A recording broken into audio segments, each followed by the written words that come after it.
Hello everyone, welcome to RC Robotics. My name is Carl. Before we start off today's video, I'm just going to say a massive thank you to everyone who's clicked the subscribe button just before Christmas. The channel did hit over 1,000 subscribers.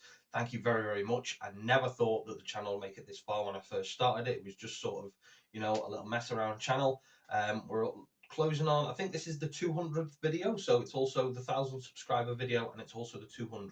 Might be 201st, I'm not sure. But basically, in today's video, we're going to be taking a look at the Spitfire from Volatex RC. This is a micro scale Warbird, and it's a Spitfire.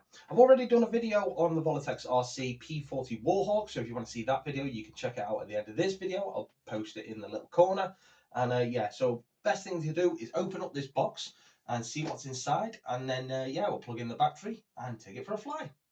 So this is the box with the lovely details on the front, with the picture of the Spitfire with a BO109 in its back. And as you can see on the back, you can see a BO109 version with the Spitfire on its tail.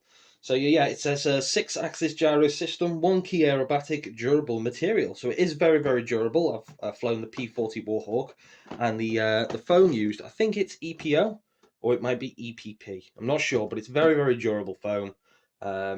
These are very great for beginners. Even though it is a Warbird, it is absolutely fantastic for beginners. So let's just open up the box and see what you get inside.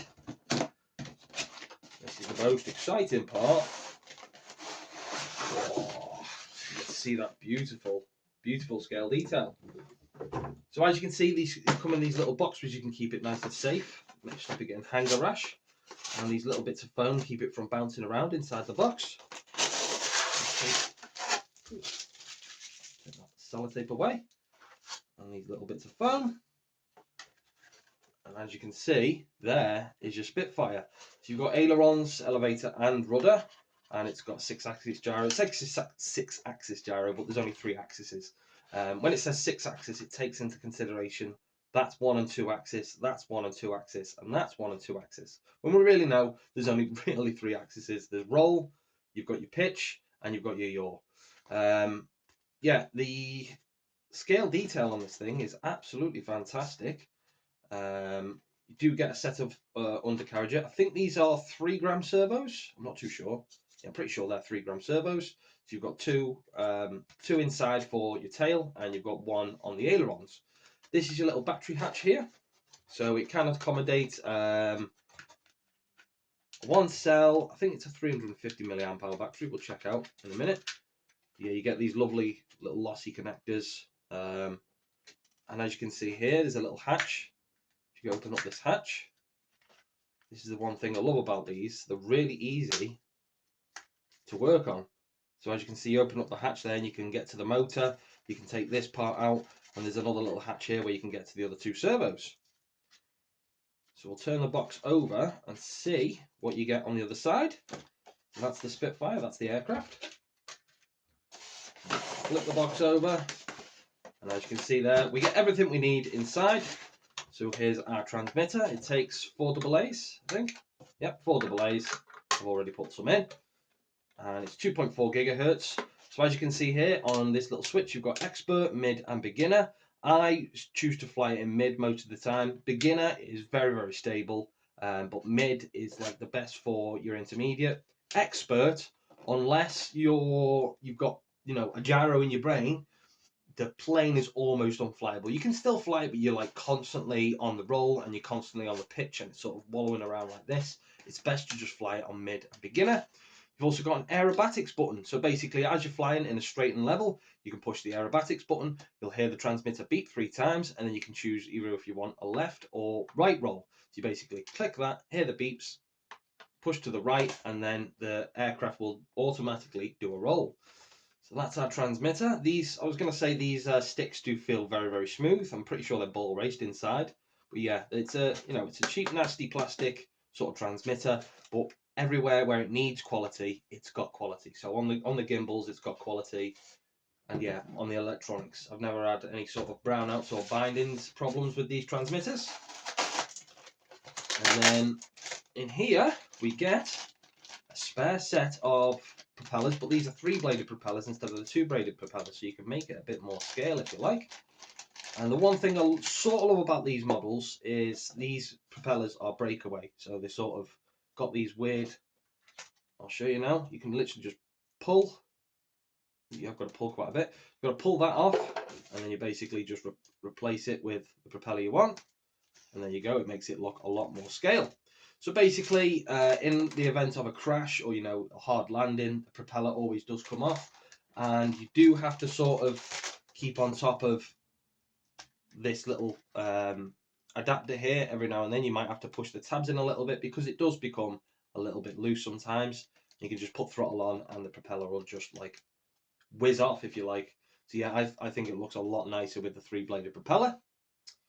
That's fantastic. What else do we get in the box? We get, there's our spares and repairs, if you like. So we get our 1-cell charger, USB charger. We got our 1-cell battery. Is it 350 milliamp hour?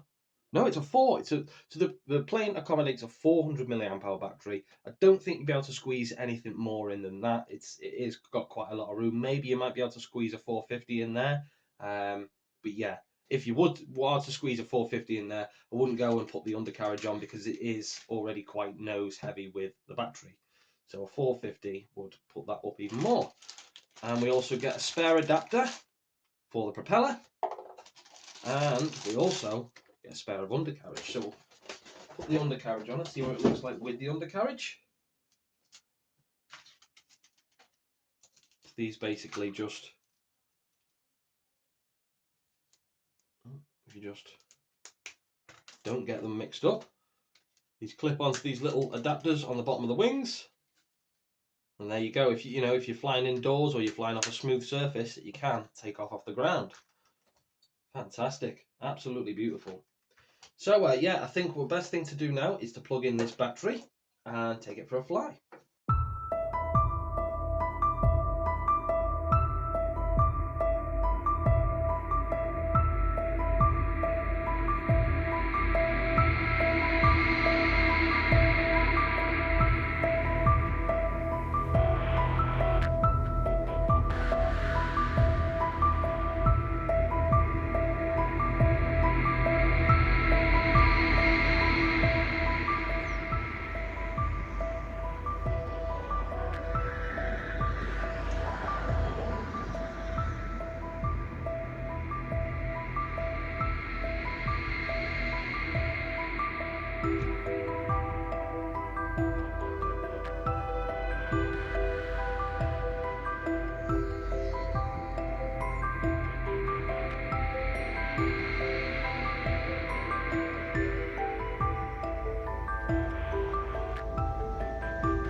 So there we have it, guys. That was the micro scale Warbird Spitfire from Volatex RC. Yeah, if you want to go and find yourself one of these yourself, I'll put a link in the description. Thank you very much for supporting the channel all over the years, for the subscriptions. If you're not already subscribed, you can click the subscribe button. It's just up there in the corner. And if you'd like to see any more of my videos, including the P40 Warhawk from Volatex RC, then you can go and check out one of these videos all up in the corners. Thank you very, very much. The flying season is just around the corner, so stick around and a few more videos will be coming out very, very shortly. See you very, very soon. Bye-bye.